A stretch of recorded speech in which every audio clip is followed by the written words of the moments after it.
What's up, Mavletic lovers and listeners, and welcome back to another episode of Maverick Postgame.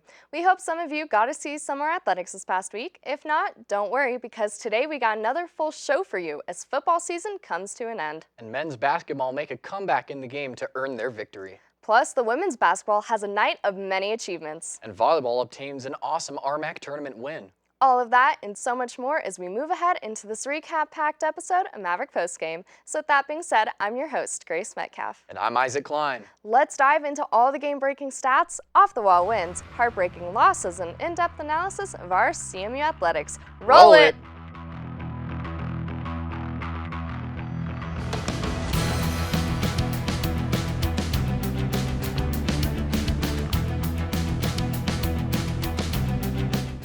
Hello everyone, once again, I'm Isaac Klein. And I'm Grace Metcalf. Let's hop right in and take a look at all the Mavtastic action that took place this week here at CMU.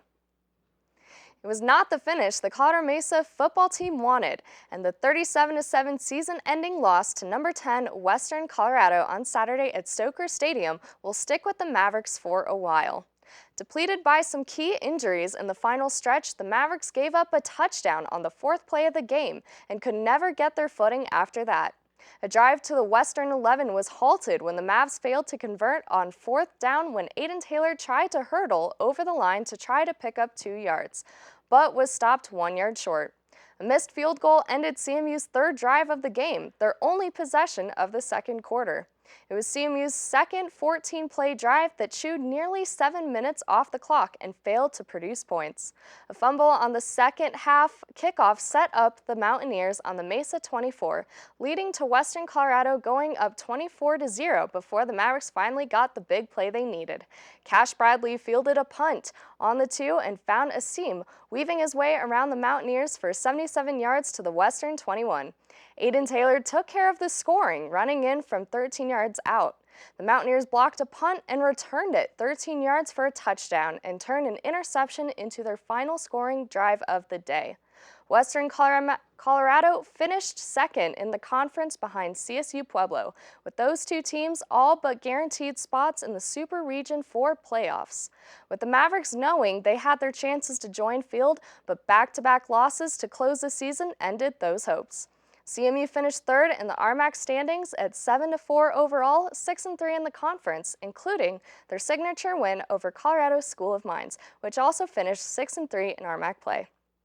As a team, the Mavericks recorded 272 total yards with 196 passing and 76 rushing. Meanwhile, the Mountaineers recorded a total 371 yards with 215 passing and 156 rushing. In what proved to be a close contest after the Mavericks led by as much as 16 points in the game, the Colorado Mesa University men's basketball team would plot another win this past weekend as they concluded their stay at the Skyhawks Hardwood Classic with a 76-73 victory over the Western New Mexico University Mustangs. CMU would hold the lead for nearly 35 minutes of the game before fending off a late second-half comeback by the Mustangs, who climbed all the way back from trailing by 16 points to lead by 1 point with 2 minutes left. A pair of clutch shots by freshman Mason Honeyman and 4 converted free throws would ultimately end the Mustangs' hope as the Mavs secured their second straight win. The Mavs now improved to 2-2 on the season after starting their year 0-2. Their win today serves as their first victory over a Lone Star Conference opponent, after suffering both of their losses to St. Edward's and Dallas Baptist University, who both also are members of the Lone Star. Western New Mexico remains winless following today, as they are now 0-4 to start their year. As a team, the Mavericks had their best shooting performance of the season as they shot 53.7% from the field while going 29 for 54. They would only shoot 31.6% from the three-point line, but be led by Austin Thine, who was 3-3 from beyond the arc. The Mavs bench would prove to be a strong point for the team as they scored 30 of the team's 76 points in the game to outscore the Mustangs bench, who only scored 14. It didn't take long for Olivia Reed-Thine to reach her latest milestone. Only 15 seconds into Wednesday night's 70-52 non-conference victory over CSU Pueblo at Bronson Arena, the junior forward hit the first shot of the game, a jumper just outside the paint. It was the 1,000th point of her career, only 66 games in. Not bad for a player whose hands were shaking trying to tie her shoes before her first college game. Reed Thine was one of 4 players in double figures in the crucial victory, recording her 24th double-double with 12 points and 10 rebounds. The Mavericks actually made their move with Reed Thine on the bench after picking up her second foul in the final minute of the first quarter. The game was tied 15-15 at the time, and the Mavs eased out to a 3-point lead.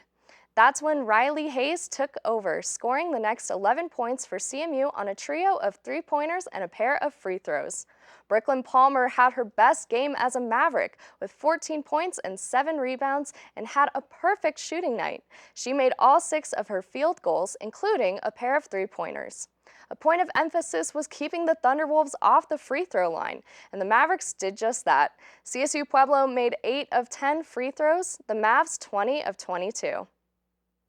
As a team, the Mavericks dominated in statistics, recording a 90.9 free throw percentage to the Pac's 80%. The Lady Mavs also managed 22 turnovers and 40 rebounds. The Mavericks are off until RMAC play begins on December 5th, so they'll have a short break for Thanksgiving. The Colorado Mesa University volleyball team dropped their first set for the first time in 27 matches this season, but was able to rally for a gritty 4-set 23-25, 25-17, 25-15, and 25-21 Rocky Mountain Athletic Conference tournament win over visiting Westminster University. With their quarterfinal win, the second-seeded Mavericks have now reached the RMAC tournament semifinals for their 5th consecutive year, while improving to 23-4 overall. They will now face 6th-seeded Colorado Christian University on Friday in Denver. After the Cougars, 18-9, pulled a mild 4-set upset over number 3 seed South Dakota Mines in another quarterfinal in Rapid City, South Dakota, the Westminster Griffins finished the season with an 11-15 record, their second best since 2013, and were playing in just their second RMAC tournament since joining the conference in 2015. The Mavericks had dropped their regular season finale at South Dakota Mines on Saturday and may have had a bit of a hangover from the long road trip of the season as the visiting Griffins rallied down from 11-5 to win the opening set by scoring 4 of the final 5 points. As a team, the Mavericks finished the night with a 21.7 attack percentage and had 7 service aces. The Griffins also had 7 aces but were guilty of 15 service errors.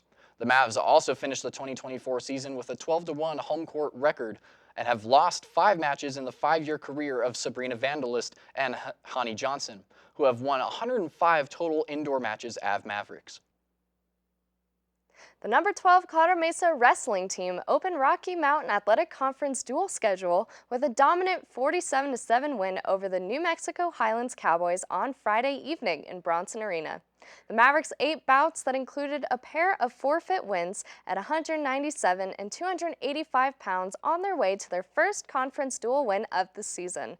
They were able to secure 6 bonus point wins, including 5 by pin on prizes for Pins Night in Bronson Arena. Dayson Torgerson at 125 pounds, Alex Castaneda at 149 pounds, Ryan Wheeler at 157 pounds, Gus Dalton at 174, and Jason Beno-Rowitz at 184 all recorded wins by pin. Castaneda earned the quickest pin of the evening as he recorded his in a time of 1 minute and 54 seconds. Meanwhile, Eddie Nelson at 197 and Tyler Doyle at 285 accepted wins by forfeit in the final 2 matchups of the evening.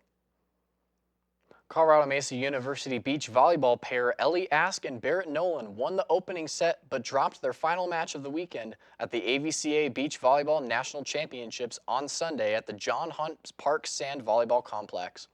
Ask and Nolan played against UT Martin's Olivia O'Keefe and Riley Rushing in their lone match of the day, falling 22-24, 21-15, and 15-9, and tied for 63rd in the 3-day tournament. They were seeded 63rd and were one of just 2 pairs from non-NCAA Division I institutions in the event. As a team, the Mavericks have finished amongst the top 3 of the NCAA Division II bracket at the AVCA Small College Beach Championships, in each of the 3 last years, winning the title in 2022. Now that we have recapped some of the games, it's time to announce our Maverick of the Week. Our Maverick of the Week goes to Kendyll Wilkinson. Kendyll broke the Mavs' 200 freestyle record of 1 minute and 48.25 seconds. She also helped the Maverick 800 free relay team lead the country by more than 22 seconds. Congratulations, Kendyll, for your outstanding performance. You are Maverick of the Week. It is time for some closing statements. My closing thought is on the women's cross-country team. For just the second time in program history and for the first time in a decade, the nation's 24th ranked Colorado Mesa University women's cross-country team will compete with a full squad at the NCAA Division II National Championships this Saturday. The Mavericks last qualified for national championships as a team in 2014, finishing 22nd in Louisville, Kentucky, and will look to set a new program standard when they race over 6 kilometers. Good luck to the Lady Mavs cross-country team. My closing thoughts are on the football team. Throughout most of the season, they proved some doubts we've had on their performance with some incredible wins, only for their senior night to be a bit disappointing. Despite the loss, the team should still be proud of themselves for many other performances. I mean, hey, they did beat Mines, so that's always a big victory. It is a shame their season came to an end, but now we have the winter sports to look forward to. Now that we have wrapped up all the action from this week and given our closing thoughts, it is time to close the show. Thank you everyone so much for joining us this week on Maverick Postgame. I've been your host, Grace Metcalf. And I've been Isaac Klein. Be sure to go check out our channel, 62.2, for more games and updates. We'll catch you next week on an all-new recap-packed episode of Maverick Postgame. Stay safe, Mavs. Study hard. Go to a game or two. And of course, have yourselves a most amazing day.